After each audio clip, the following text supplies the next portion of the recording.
علیہ السلام سے جب پوچھا گیا کہ حضور سب سے بڑا گناہ کون سا ہے،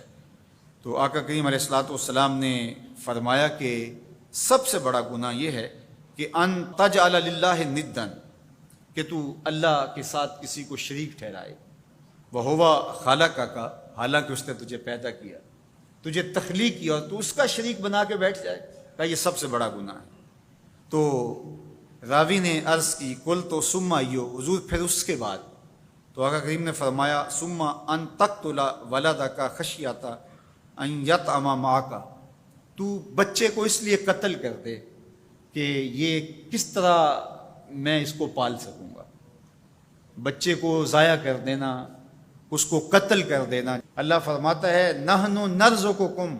وایاہم، ہم تمہیں بھی رزق دیتے ہیں، ان کو بھی دیں گے۔ تیسری بات حضور نے فرمایا ان تزانی بحلیلۃ جارک،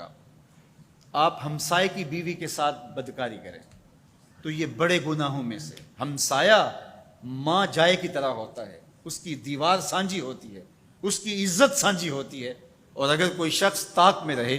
اور ہمسایوں کے گھر گھس کے ان کی آبرو ریزی کر دے، تو یہ تین بڑے گناہ جو ہیں ان میں سے ایک بڑا گناہ اللہ کے محبوب علیہ السلام نے ارشاد فرمایا۔ حضرت عبداللہ ابن مسعود رضی اللہ تعالی عنہ سے یہ روایت مروی ہے کہ لا احد اغیر من اللہ عز وجل، اللہ سے زیادہ کوئی غیرت مند نہیں ہے، اللہ سب سے زیادہ غیرت مند ہے، اور اس کی غیرت کا تقاضا یہ ہے وَلِذَالِكَ حَرَّمَ الْفَوَاحِشَ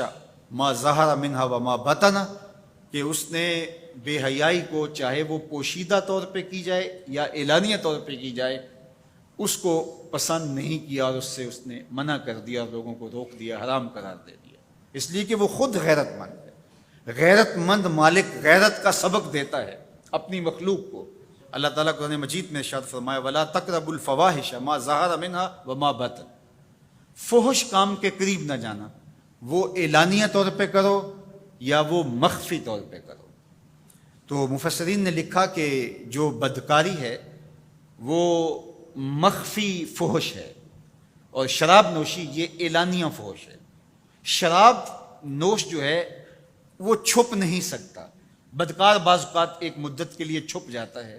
لیکن یہ بات ذہن میں رکھیے کہ جو بدکار ہے وہ دنیا کے اوپر رسوا ضرور ہوتا ہے، اس کے چہرے کا نور چھین لیا جاتا ہے،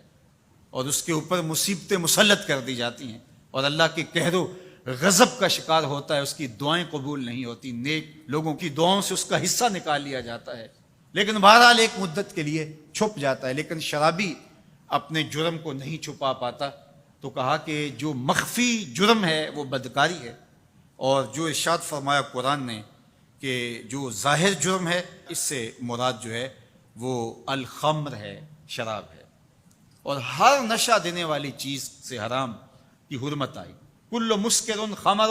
وکل خمر حرام، فرمایا ہر نشہ آور چیز شراب ہے، اور ہر شراب حرام قرار دے دی۔